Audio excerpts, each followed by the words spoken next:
My perfect teen daughter ran away from home. I spent years searching for her, and what I found, years later, still haunts me to this day. My sweet little Lynn used to be the type of girl to hide behind my leg when boys waved hello and blush at cartoon kisses. It was around her freshman year of high school when I first noticed a slight change in her behavior. She started to wear more makeup and fewer clothes. When confronted about it, she would always get very angry with me, shouting about how it's her body and she can do what she wants. Another grand excuse was, but everyone else is doing it, Mom. This was really hard for me to watch because I was seeing my precious sweet little daughter trying to turn into what she thought was a real woman. I always tried to explain to her that makeup and wearing fewer clothes doesn't have to mean doing what everyone else is doing, and that she should take pride in what she wants to be. Regardless, she wouldn't budge. And I'm a big believer in more relaxed parenting, so at the time, I thought maybe it would just be a phase. But our relationship slowly got worse and worse. Debates became arguments, and arguments became fights. She started bringing guys over, and while I didn't get a good look at all of them, I saw some who looked twice her age. Then one day I snapped. I was going through her room while she was at school to try and find something I knew she had taken. While searching the nightstand, I found a tiny white baggie tucked behind the lamp. I had my fair share of college days, so I knew exactly what that little baggie entailed. I had a huge confrontation with her when she got home from school. She eventually started to yell at me, and I returned the favor. It got so bad that the next morning, when I checked on her to see if she had left for school, she had vanished. 2 suitcases from my closet had gone missing. I called the police immediately. How could my sweet Lynn do this? Run away from me, the person who loves her most in the whole world. I searched the whole neighborhood, driving for hours around our small town. We found nothing, and neither did the police. After around 4 years of no contact, one of my daughter's friends' moms shared a concerning post with me on Instagram. It looked like a video of my daughter in a news report. At first, I didn't understand why she would be on the news, but then I saw the headline, SX workers uproar in the south side of town. I couldn't believe it. There was no way my daughter had really gone down that rough path. The more I examined her in the clip, the more she looked out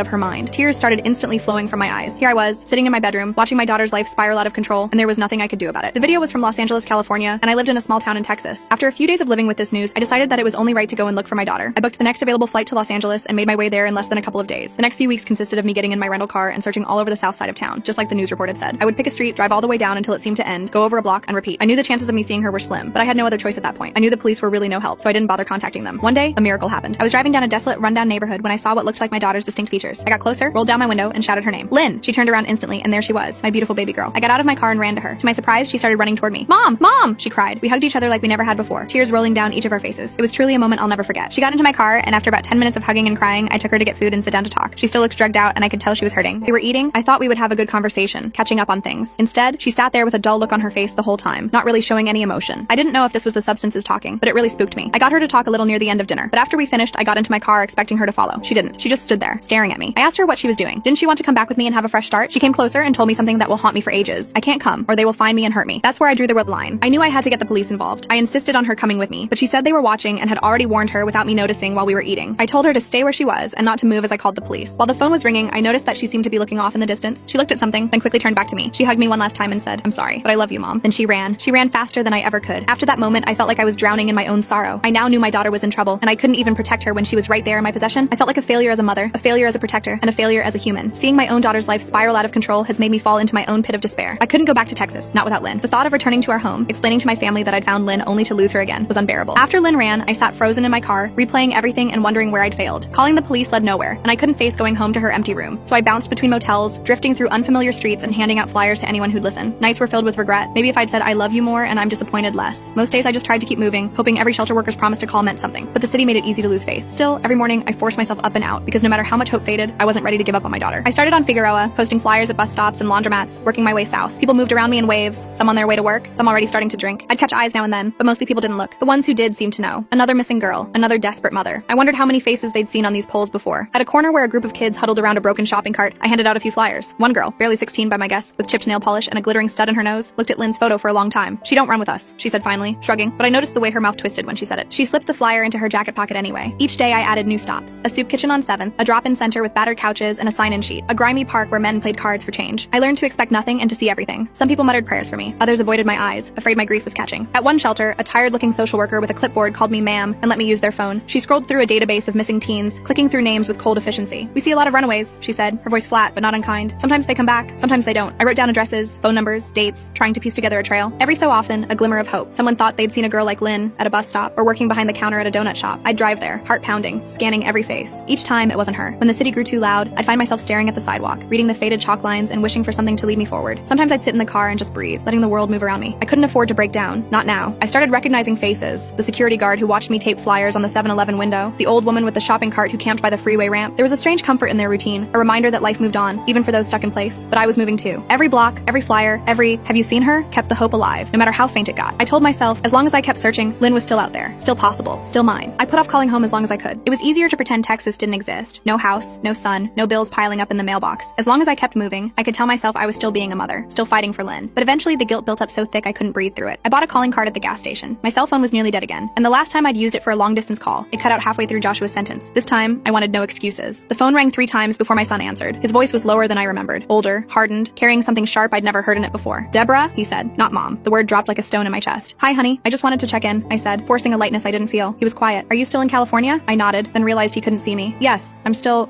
looking." Another long pause. "It's been almost 2 months, you know that? Grandma's worried." Dad called. He said if you don't check in with work, you're going to lose your job. I tried to keep my voice steady. "Joshua, I have to find her. I can't just leave. You left us." His voice cracked, just a little. "You left me." That stung worse than any insult. I tried to swallow it down. "I know, sweetheart. I'm sorry. I need to keep trying. She's out there. I know she is. I saw her room today," he said, softening for just a moment. "It still smells like her. Sometimes I go in there and I just wish you'd come home, Mom, even if you can't bring her with you." His words pressed on every sore spot in me. Guilt, shame, and longing tangled in my chest. "I can't yet," I whispered, "but I promise I'm not giving up. Not on you, not on her." Joshua exhaled, all the weight of a teenage boy holding up the world. "Just call us, okay? Grandma says she prays for you both every night. Even Dad does." We said goodbye, neither of us willing to say I love you first. When I hung up, I stared at the motel ceiling for a long time, trying not to let the tears come. I felt like a ghost, haunting 2 worlds but belonging to neither. But I couldn't stop. If I did, Lynn's face would vanish from these streets, and I wasn't ready to let her become just another lost girl. It was at a makeshift soup kitchen, a folding table set up in an abandoned church lot, where I met Linda. She looked out of place, just like I did. Jeans a little too clean, hair pulled back tight, clutching a stack of flyers with shaking hands. The volunteers took one look at us, and maybe out of pity, poured our coffee extra hot. We stood off to the side, 2 islands in a sea of hard luck. She nodded at my stack of flyers. "Yours missing too?" I held up Lynn's picture. 4 years now. I saw her a few days ago, but she ran. Linda gave me a sad smile and showed me her own flyer. "My son, Toby. He left home last year. Haven't seen him since Easter." It felt strange, talking to someone who understood the language of missing. With Linda, I didn't have to explain why my hands shook, or why I watched every teenage face that passed. She told me about calling hospitals, pestering police, sleeping in her car outside shelters. "I've started to memorize the intake schedules," she admitted, rubbing her eyes. "They're always full. They never know anything." We walked the streets together that afternoon, handing out flyers and trading stories. Linda about her quiet house in Bakersfield, her angry ex-husband, the birthdays that passed with empty chairs at the table. I told her about Joshua, about the guilt that ate at me when I called home, about the way my own mother had stopped asking when I'd be back. It was easier to walk with someone else. We looked out for each other, taking turns talking to people who might have news. At one point, Linda reached for my hand as a fight broke out in the street, both of us ducking into a doorway until it calmed down. We laughed, breathless, shaken, and for a second, it almost felt normal. 2 mothers on a strange kind of errand. That night, we ate cheap tacos in her car and talked about the lives we used to have. Linda told me she'd started writing letters to Toby. Just in case, I write them, seal them up, and keep them in my glove box. I admitted I'd started doing the same for Lynn. We traded addresses, promised to call if either of us got news. "Maybe our kids ran off together," Linda joked, forcing a smile that nearly broke my heart. Before we parted, Linda pressed her hand over mine. "Don't give up, Deborah, even if you feel like you already have." I promised her I wouldn't, and for the first time in weeks, I almost believed myself. Nights in LA left too much room for memory. Sometimes I'd lie awake on the brittle motel sheets, the sound of sirens and distant arguments leaking through the window, and my mind would travel backward, faster than I could stop it. I remembered the first time I told Lynn about the divorce. She was 11, sitting on the swing in our Tucson backyard, the Arizona sun a blinding white over her hair. I'd practiced what to say, but it came out all wrong. "Your dad and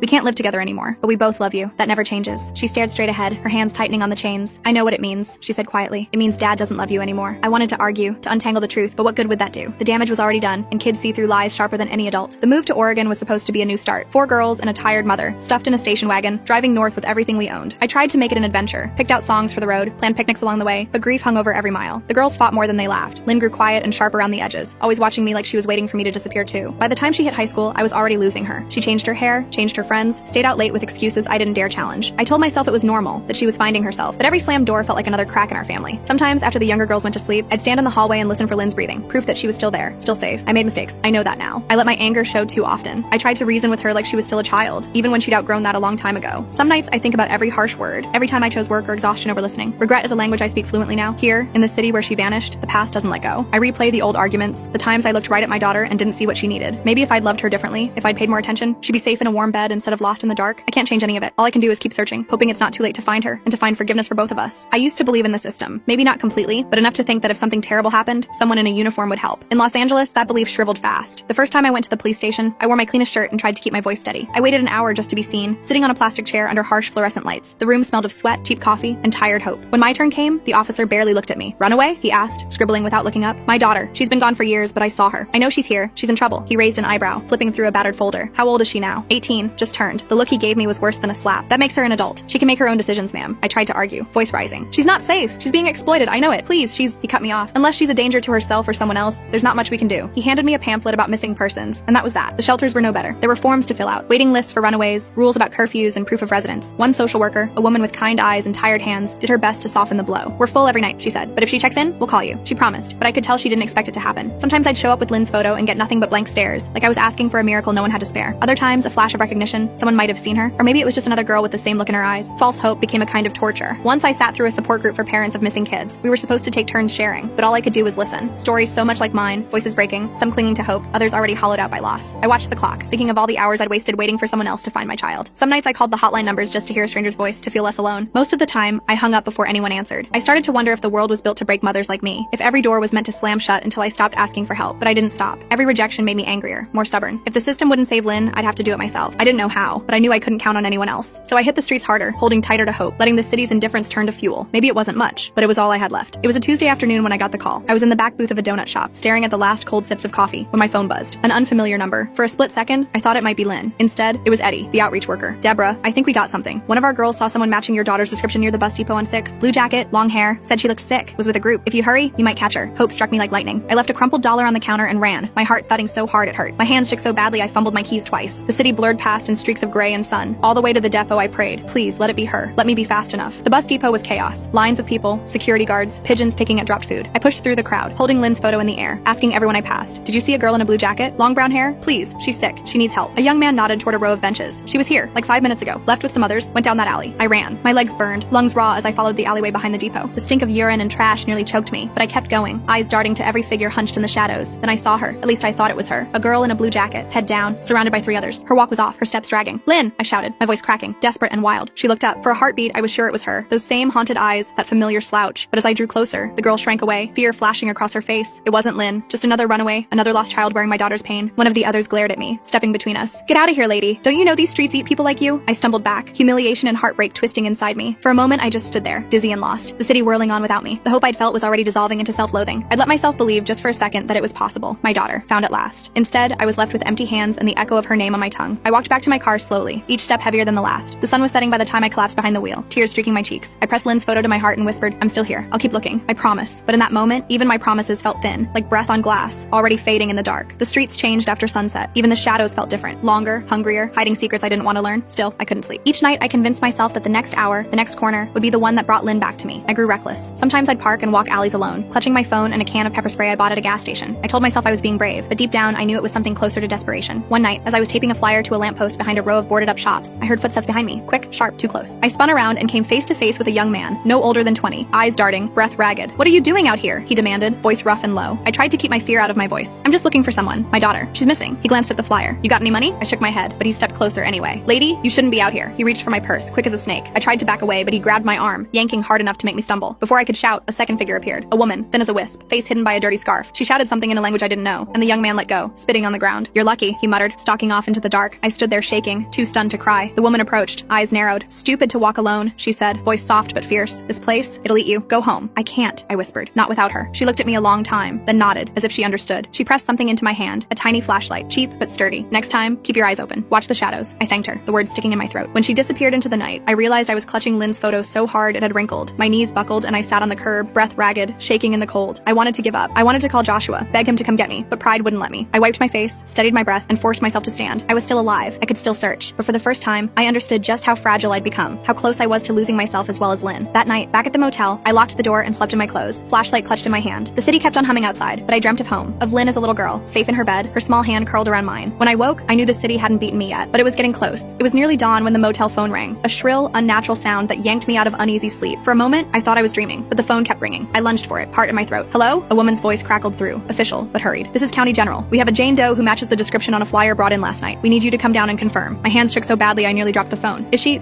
okay? She's alive. She's in rough shape. Please come as soon as you can. I was out the door in minutes, forgetting everything except the directions the nurse had given me. The city was gray and empty, the streets washed clean by a rare bit of rain. I prayed out loud, promising anything if I could just have my daughter back. At the hospital, everything moved at half speed. The nurse at the desk eyed my clothes and hollow face, then silently led me down a long hallway that smelled of antiseptic and old fear. She paused outside a curtained bay. Prepare yourself. She's been through a lot. I took a shaky breath and stepped inside. On the bed was a girl, thin, bruised, hair dark and tangled, oxygen tubing under her nose. She looked so small. My chest clenched. I forced myself to step closer, whispering, Lynn? The girl turned her head, blinking up at me with blank, unfamiliar eyes. It wasn't Lynn. My knees almost buckled, but I held onto the edge of the bed to keep from falling. The girl stared at me, searching my face for something I couldn't give. I fumbled for words. I'm sorry. I thought you were my daughter. She nodded, eyes filling with tears. My mom doesn't know where I am either. For a moment, we just sat in the silence, two strangers lost in different kinds of pain. I squeezed her hand because it was all I could offer. Back in the hallway, the nurse tried to comfort me, but her words slid past. You're not the first, she said softly. Sometimes I think every mother in LA is searching for someone. I left the hospital numb, my hope drained and heavy in my bones. On the sidewalk outside, the sun was rising over the city, throwing gold over the cracked concrete concrete. I stared at it, willing myself to feel something, anything besides loss. But all I could do was keep walking, one foot in front of the other, day after day, hoping that next time, the call would be for Lynn, and that this time, it wouldn't be too late. When the streets grew too loud and the world felt hopeless, I wrote letters to Lynn. Not emails, not texts, old-fashioned letters on motel stationery or the backs of diner receipts. I never mailed them. I just needed to talk to her, even if she'd never read a word. I wrote the first one after the hospital, hunched over the little desk by the window as the city's night noises bled through the glass. Dear Lynn, I saw a girl in the hospital today. For a moment, I thought she was you. I wanted it so badly I almost convinced myself, but it wasn't you. I'm still here. I'm still searching. I'll always be searching. I wrote about Texas, about the way Joshua's voice has changed, how your grandma asks about you every Sunday after church, how your old room smells like dust and lost time. I wrote about all the little things I remembered, how you hated ketchup on your fries, how you snuck your baby sister cookies after bedtime, how you used to sing yourself to sleep when you thought no one was listening. I'm sorry for every time I yelled, for every time I let my fear turn to anger. I wish I'd listened more. I wish I'd told you were enough, even when you were lost. I don't care what you've done or where you've been. I just want you home. Sometimes my letters were angry. Why did you run, Lynn? Why did you leave me to chase after shadows? Didn't you know I'd follow you anywhere? Didn't you care that I'd lose everything for a chance to hold you again? But mostly, they were love letters. A mother's promise written out in ink, the kind that stains your hands and never quite washes off. I still keep your photo in my wallet. Sometimes I talk to it. Maybe that means I'm losing my mind. Or maybe it means I'm still your mom, even out here, even now. On the loneliest nights, I'd tuck the letters beneath my pillow, as if words could stand in for the daughter I couldn't find. I told myself that someday, if I was lucky, I'd put these in her hands, and she'd understand, she'd forgive me, and maybe I'd forgive myself too. But until then, the letters piled up, silent witnesses to my hope, my grief, my love. And I kept writing, because as long as I was writing, Lynn was still out there. As long as I wrote, there was still a chance. Sometimes late at night, I'd scroll through old photos on my phone, birthdays in Texas, Joshua grinning in his Little League cap, Lynn blowing out candles, the whole family squeezed together on the couch. It felt like another lifetime, another version of myself. Every few weeks, I forced myself to call home. I knew they worried, even if they never said it straight out. Joshua answered on the third ring this time, his voice flat, half asleep. Mom? Hi, honey. Did I wake you? It's fine. He didn't ask where I was. He already knew. How's school? I asked, as if homework or grades mattered right now. He hesitated. It's okay, I guess. Grandma's still making meatloaf on Sundays. She leaves a plate for you, you know, like you're gonna walk through the door. I closed my eyes, picturing the old kitchen, the chipped tile, the sound of forks scraping plates. Tell her I miss her. I miss you both, he sighed. You could just come home. I bit my lip. Not yet, sweetheart. I have to find her. I know. His voice was tired, brittle around the edges. But I need you too, Mom. It's like I lost both of you. I wanted to explain, to make him understand the terror that kept me in LA, the promise I couldn't break, but the words stuck, guilt pressed down, a physical ache in my chest. I'm sorry, Joshua. I really am. I'll call again soon, okay? We hung up, nothing resolved, and I sat for a long time with the phone warm in my hand, staring at the motel ceiling. I remembered the last time we were all together, Lynn and Joshua fighting over the TV remote, my mother laughing as if we'd always be whole. I wondered what they told people at church, what story they spun for neighbors who asked why I'd vanished, why I chased after a daughter who didn't want to be found. Did they blame me? Did they wish I'd given up? I was haunted by the feeling that every mile I stayed away, I lost a piece of home. But if I left, I'd lose Lynn for good, and maybe lose myself too. In the silence, I pulled out the stack of letters I kept for Lynn, pressing them flat with my palm. For a moment, I wished I could write one to Joshua, explain what it meant to love two children at once and feel like you were failing them both. Instead, I just sat there, missing a life that no longer existed, praying that one day, somehow, I could bring us all back home. The day I ran into Linda again, the city was blanketed by an early morning fog that made everything feel distant and muffled. We found each other in the line at the soup kitchen, our shoulders hunched against the damp. I could see the strain in her face even before she spoke. She looked thinner, her eyes red-rimmed. They found Toby, she whispered, voice hollow. I felt my stomach drop. Where? She shook her head. A drainage canal, out past Alhambra. They think he was there for weeks. They said he must have been alone. There was nothing to say. I reached for her hand, and for a moment, we just stood there, two mothers clutching each other like lifelines. The noise and shuffle of the line faded until all I could hear was Linda's ragged breathing. I thought I'd feel something, relief maybe, to finally know, but it's just empty. Like my whole body turned to glass, and I'm scared to move in case I break. I squeezed her hand tighter. I'm so sorry, Linda. I'm so sorry. She gave a small, bitter laugh. At least now I can stop searching. At least now I can sleep, even if I don't want to dream. The next hour passed in silence. We sat on the curb, eating watery soup and sharing the kind of silence only grief can hold. Linda talked about Toby as a boy, how he loved old monster movies, how he hated peas, how he used to fall asleep on her shoulder in the car. All those small, precious things that meant nothing to the world, but everything to a mother. Later, as we parted, Linda gripped my arms, her eyes fierce despite the tears. Don't stop looking, Deborah. Even if it kills you, I'd do it all over again for one more minute with him. I watched her walk away, shoulders hunched, swallowed by the city, her pain pressed against me, sharp as broken glass. For the rest of the day, I couldn't escape it. The knowledge that this search didn't always end in reunions. Sometimes it ended in silence, in loss, in empty rooms and beds that would never be slept in again. That night, I wrote another letter to Lynn, the words spilling out faster than I could control. Dear Lynn, today I learned what it means to lose hope completely. I wish I could put you in a bubble, safe from this world, from every danger, every mistake, but I can't. All I can do is keep searching, keep loving you, even if you never come back. I pressed the letter under my pillow and lay awake long into the night, haunted by Linda's story, praying mine would end differently. It happened on a Thursday, almost 6 months to the day since I'd first seen Lynn on the street. The city was choking on spring heat, and I was down to my last flyer, the edges ragged from too many hands. Eddie, the outreach worker, called just after noon. Deborah, I think you need to come to St. Cecilia's shelter. There's a girl here asking for you. My heart beat so hard I nearly dropped the phone. Is it her? He hesitated. You should come. I drove like a woman possessed, not caring about red lights or honking horns. My hands gripped the wheel so tight they cramped. Outside the shelter, sunlight glared off cracked windows, and my legs threatened to buckle as I pushed open the door. The lobby was noisy, filled with the shuffle of tired bodies and the smell of stale coffee. At the far end, huddled on a plastic chair, sat a girl with hair hanging limp over her face, a blue jacket 2 sizes too big wrapped tight around her shoulders. Lynn? My voice barely rose above a whisper, afraid to shatter the moment. She looked up, and for an instant, time collapsed. Her eyes were sunken, her face gaunt and bruised, but it was her, my Lynn, my baby, impossibly alive. She stood, shaky on her feet. For a second, we both hesitated, afraid the dream might break. Then she stumbled into my arms, and I caught her, holding on like I could anchor her to the earth. We both started crying, all words lost. I felt the sharpness of her shoulder blades, the way she flinched at my touch. Her hands were ice cold, her breath shallow against my neck. For a long time, we didn't say anything. I just rocked her, whispering her name over and over. Lynn, Lynn, my Lynn. Finally, she pulled away, wiping her nose on her sleeve. Her voice was raw and small. I don't know where else to go, Mom. My throat closed with gratitude and grief. You did the right thing. You're safe now. Eddie appeared in the doorway, giving us a nod. You've both got a room for the night. We'll get her checked out by the nurse. I thanked him, tears still streaking my cheeks. When we were alone, I took Lynn's hands in mine, memorizing every line and scar. We're going to get through this. We'll find a way. Lynn only nodded, her gaze drifting to the window, already distant. I wanted to wrap her in my arms, take her home, erase everything that had happened. But as I studied her, I realized the road back would be long and winding, if it existed at all. That night, I slept in a cot beside her bed, holding her hand as she shivered in her sleep. I listened to the rise and fall of her breath, terrified it might stop, determined not to let go. For the first time in a long time, hope and fear sat side by side in my heart. I had my daughter back, if only for a moment, and I would do anything to keep her safe. The nurse checked Lynn's vitals and left us alone in the tiny fluorescent lit room. Outside, the city's noise was a distant hum, but in that moment, the world shrank down to just the two of us. I poured water into a paper cup and handed it to her. Lynn's hands trembled so badly she spilled a little, but she managed to sip. I studied her, really studied her, for the first time in years. Her cheeks were hollow, lips cracked, new scars tracing her wrists and the inside of her arms. There was a hardness in her eyes I'd never seen before. She looked both older and impossibly young. For a long time, neither of us spoke. Finally, she cleared her throat. I'm sorry, Mom. My breath caught. You don't have to say that. You don't have to. I do. Her voice was rough. I'm sorry for running, for everything, but I didn't know what else to do. I thought if I left, maybe things would get better. Or maybe I just wanted to disappear. I tried to reach for her hand, but she flinched, so I kept my hand on the blanket, close, but not touching. I made mistakes too, Lynn. I should have listened. I should have tried harder to understand. Her eyes filled with tears. It was never about you, Mom. Not really. I was just lost. After the divorce, I felt like I didn't matter anymore, like nobody could see me. The people out there, they saw me. At least they pretended to. She looked away, her jaw tightening. But it's not what you think. It's not a family. It's a prison. I tried to leave, but there's always someone watching. Always someone waiting to pull you back in. Drugs make it easier, but only for a little while. My heart broke for her. Let me help, please. We can go home or anywhere you want. You don't have to be alone. She shook her head, wiping her face. I can't, Mom. If I leave now, they'll find me. They'll hurt you. I don't want you mixed up in this. I felt a helpless rage, a desire to tear the whole world apart to keep her safe. You're my daughter. I'd do anything for you. Anything. Lynn let out a shuddering breath. You don't understand. There's no way out. Not really. You can't save me. Nobody can. I wanted to argue, to promise her the impossible, but I saw the defeat in her eyes, the deep, bone-tired hopelessness. Instead, I leaned closer, voice trembling. I love you. I always have. That's never going to change, no matter what. A ghost of a smile flickered across her face. I know, Mom. I love you too. I never stopped. We sat together in silence, broken but still tethered by love. Outside, a siren wailed, distant and cold. That night, after she fell asleep, I wrote another letter. Dear Lynn, tonight I saw you for who you are. Scared, strong, wounded, and still my little girl. I wish I could take your pain and carry it for you. I wish I could build a world where nothing could ever hurt you again. I don't know how to fix this, but I'll never stop trying. I put the letter with the others and lay beside her in the dark, listening to her breathing, trying to hold the moment as tightly as I could. By morning, Lynn looked worse, eyes rimmed with red, hands shaking so badly she struggled to eat the toast the nurse brought. I sat beside her, watching her try to swallow. Every bite looked like a battle she was losing. The shelter gave us 2 nights, then Lynn would have to move on. I tried to talk her into staying longer, checking into a rehab or going to the hospital. You need help, I pleaded. We can go anywhere you want, just let me take you somewhere safe. Lynn shook her head. It won't work, Mom. They know where I am. If I leave with you, they'll come after us. They'll hurt you to get to me. I thought about calling the police, but after all those fruitless nights begging for help, I knew what would happen. They'd take her statement, tell her she could leave if she wanted, then drop her right back on the street. The system had never been built for girls like her. Still, I tried. I called every number the nurse gave me. Detox centers, women's shelters, halfway houses. Every place had a wait list, or didn't take girls with active warrants, or said she had to show up clean. One woman offered a spot in a rehab 2 hours north, but we had to get there on our own, and Lynn needed to stay sober for the intake. I looked at Lynn, sweating, pale, eyes darting, and knew it was impossible. Maybe you could just come home to Texas, I whispered, voice thick. We could start over, just for a little while. She smiled, soft and sad. I wish I could, Mom. I really do, but I'm tired. I just want to sleep. That night, I barricaded our shelter room door with a chair. I dozed in the cot, one hand on her blanket, listening for footsteps in the hallway, afraid every sound was someone coming to take her away again. Early in the morning, I found her in the bathroom, hunched over the sink, shivering. I don't feel good, she whispered. Everything hurts. I wrapped her in a blanket, my arms barely able to steady her. We rode to the clinic in a donated van. The nurse checked her vitals, took her temperature, murmured words I didn't understand. After a while, they let us stay, but only for the day. They had no beds left. Lynn rested her head on my lap as we waited in the clinic's crowded lobby, surrounded by people coughing and crying and begging for medicine. I stroked her hair, humming the lullaby I used to sing when she was small, her eyes closed, her breathing uneven. Let this save her, I prayed. Let this be enough. But in the end, there was nowhere left to go. The system's doors closed in our faces, and the city's shadows grew longer. When night fell, we were back on the street, nowhere safe left to run. I held her close, my heart cracking with every step, and tried not to wonder if this was what the end looked like. The last night came without warning, like a door shutting softly in the dark. We found a bench near the edge of MacArthur Park, far from the glow of streetlights and the endless roar of traffic. Lynn was exhausted, her head resting on my shoulder, hands trembling in her lap. I pulled the blanket tighter around her, willing my warmth to seep into her bones. We talked quietly, afraid to disturb the fragile peace that had settled between us. She told me stories of girls she'd met, some still alive, some lost to the streets, all of them searching for something they couldn't name. She asked about home, about Joshua and her sisters, about the little things, if the orange cat still slept on the porch, if her room still smelled like vanilla lotion. I told her everything I could, painting pictures of Texas sunsets and Sunday dinners, trying to bring the world she'd lost a little closer. I told her how much we missed her, how Joshua still left her favorite cereal on the shelf in case she came back. After a long silence, Lynn looked up at me. Her eyes were glassy, tired. I'm sorry I hurt you, Mom. I'm sorry I couldn't be better. I hugged her, holding her as tightly as I dared. You don't have to be better. You just have to be here. She smiled, a flicker of the old Lynn. I'm tired, Mom. I don't know if I can keep doing this. My heart broke, but I forced myself to nod. Whatever you need, I'm here. I'll stay as long as you want. We watched the city lights flicker, listening to the distant music and laughter. her, the world going on as if nothing had changed. She rested her head on my lap, and I stroked her hair, humming the lullaby she loved as a child. I wished I could bottle that moment, keep her safe and close forever. When she fell asleep, I stayed awake, afraid to let go, afraid of what the next morning would bring. Just before dawn, she stirred, eyes bleary. I love you, Mom. Don't forget, okay? I kissed her forehead, tears slipping down my face. I'll never forget. I love you more than anything. As the sun rose, painting the sky in bruised orange and gold, she squeezed my hand one last time, then drifted back to sleep. I watched her chest rise and fall, counting each breath, holding on for as long as I could. I didn't know it then, but that was our goodbye. Days bled into each other after that last night. Lynn disappeared from the shelter as quietly as she'd arrived. I spent 2 days combing the parks, the soup kitchens, the bus stations, everywhere I could think of. Each time I asked, "Have you seen her?" people just shook their heads or looked away. On the third morning, the phone in my motel room rang. The sound cut through the silence like a knife. I answered on the second ring, the world narrowing to the hum of the line and the dread in my chest. "Is this Deborah?" The voice was official, brittle, already sorry. "Yes, this is Officer Marquez with the Los Angeles Police Department. I'm so sorry, ma'am. We found a young woman who matches your daughter's description. She was brought into County General last night. There was an overdose. She didn't make it. I couldn't breathe. I couldn't think. The world spun, and I clutched the phone so tightly I thought it might crack in my hand. No," I whispered, the word too small for the pain. "No, you're wrong. She just called. The officer's voice softened, but it didn't matter. We'll need you to come down to identify her. I'm so sorry." I hung up without another word. My body moved on its own, stumbling to the bathroom, splashing cold water on my face as if I could wake myself from this nightmare. The mirror reflected a stranger's grief, eyes swollen, skin ashen, mouth twisted in disbelief. I sat on the bed, holding the last letter I wrote to Lynn, the ink still smudged from my tears. I read it over and over, begging the words to mean something more, something that could bring her back. The hours that followed were a blur, signing forms, identifying her small, lifeless body, calling Joshua and my mother, listening to their cries on the other end of the line. There was nothing left to do but survive the moment. The world outside continued. Cars honked, the sun rose and set, people went to work and came home. But my world had ended. Everything I had fought for, hoped for, died with my daughter in that sterile hospital room. In the quiet, I clung to her memory, the sound of her laughter, the warmth of her arms, the echo of her last words. "I love you, Mom. Don't forget, okay?" I couldn't, but I didn't know how to live in a world without her. The flight home was a blur, a hollow shell of a woman clutching a worn backpack, numb to the world as she crossed 3 states back to Texas. Joshua met me at the airport, his face older and harder than I remembered. He didn't say a word. He just hugged me, so tightly it hurt, and for the first time since Lynn died, I let myself cry. The days before the funeral passed in a fog. My mother made the calls, Joshua helped pick out a simple dress, and the neighbors dropped off casseroles we couldn't eat. I wandered the house, touching every surface, every memory. Lynn's room was untouched, her pillow still holding the faint scent of her favorite lotion. I sat on her bed, surrounded by relics of her childhood, trophies, crumpled drawings, a journal half filled with slanted handwriting. On the day of the funeral, the church was filled with faces I barely recognized. People from every corner of our old life came, teachers, neighbors, women from church, old friends who hadn't seen us in years. Some came out of pity, others out of a desire to help, but most came for the same reason I did, to say goodbye to the girl we'd all lost in different ways. The pastor read from the Psalms, his voice a gentle current trying to soothe a sea of grief. Joshua stood beside me, stoic, his jaw clenched. My mother wept openly, a handkerchief pressed to her lips. I felt adrift, separate from my own body. The world narrowed to the plain wooden casket at the front of the church. People spoke. Stories of Lynn as a child, of her smile, her stubbornness, her kindness. Some remembered her in ways I'd forgotten, volunteering at the animal shelter, standing up for her younger sisters, singing in the church choir before everything fell apart. When it was my turn, I walked to the front with shaking hands. The words I'd written were simple. My daughter was not just her choices. She was a light in our lives, a girl who made mistakes, who got lost, who loved fiercely, and was loved just as fiercely in return. I will never stop loving her. She was mine, even when she ran, even when she broke my heart. I would do it all again if I could hold her just one more time. After the service, we gathered at the cemetery. The wind carried the scent of wildflowers, and the sun glinted off the headstones. As they lowered Lynn's casket, I pressed one of my unsent letters into her hands, tucking it beneath the folds of her dress. "Goodbye, sweetheart," I whispered, the words dissolving in the breeze. "I will always love you. Always." As the earth closed over her, I realized I would never have the answers I wanted, never know the moment when hope truly died, never understand all the ways I failed and all the ways I did my best. Grief, I learned, is a shapeshifter. It follows you home, sits beside you at the dinner table, whispers in your dreams. But in the silence that followed, surrounded by the people who loved her, I felt something else, a fragile thread of gratitude for every moment I'd had, every memory, every ounce of love we shared. I couldn't save Lynn, but I could remember her. I could carry her forward in the only way I knew how. A week after the funeral, as I was sorting through Lynn's old things, I found an envelope tucked in the back of her dresser drawer. The handwriting was unmistakable. Her slanted, looping script, the way she always dotted her I's with little circles. On the front, in faded blue ink, it said simply, "For Mom." My hands shook as I opened it. Inside were 3 letters, each written on the same lined paper she used for school essays. The first was dated a few months after she'd run away. "Dear Mom, I know you're looking for me. I can feel it, even here. Sometimes I see women on the street with flyers, and I think about running to them, asking if they know you, but I'm scared. I don't know how to come home. I'm sorry for all the ways I hurt you. I hope you're okay. Love, Lynn." The second was shorter, written during what must have been one of her darker days. "Some nights I dream I'm back in my old room. I can hear you humming, smell dinner on the stove. I wish I'd listened more. I wish I'd stayed. I know I've made it impossible for you to forgive me, but I love you. I always have." The last letter was dated only weeks before she died. The paper was tear-stained, the ink smeared. "Mom, if you're reading this, I'm gone. Please don't blame yourself. None of this was your fault. You were the best mom you could be. I was just lost, and I couldn't find my way back. I hope you remember the good parts, the way we used to laugh, the road trips, the way you held me when I was sick. I want you to live, I want you to forgive yourself, and I want you to remember I was always your daughter, and you were always my home." I pressed the letters to my chest, sobbing in the quiet of her empty room. For a long time, I let myself grieve, not just for the daughter I'd lost, but for the love that remained, stubborn and shining, even after everything. Later, I placed the letters in a small wooden box, along with the ones I'd written to her, a conversation between a mother and daughter, spanning years and distance and all the words that were never said out loud. That night, for the first time since Lynn died, I dreamed of her, not as she was at the end, but as the child who used to run through the yard, laughing, her hair tangled by the wind. When I woke, the grief was still there, but so was something else, a small, persistent hope, a reminder that love, even when battered and broken, never never truly dies. Grief doesn't fade, it transforms.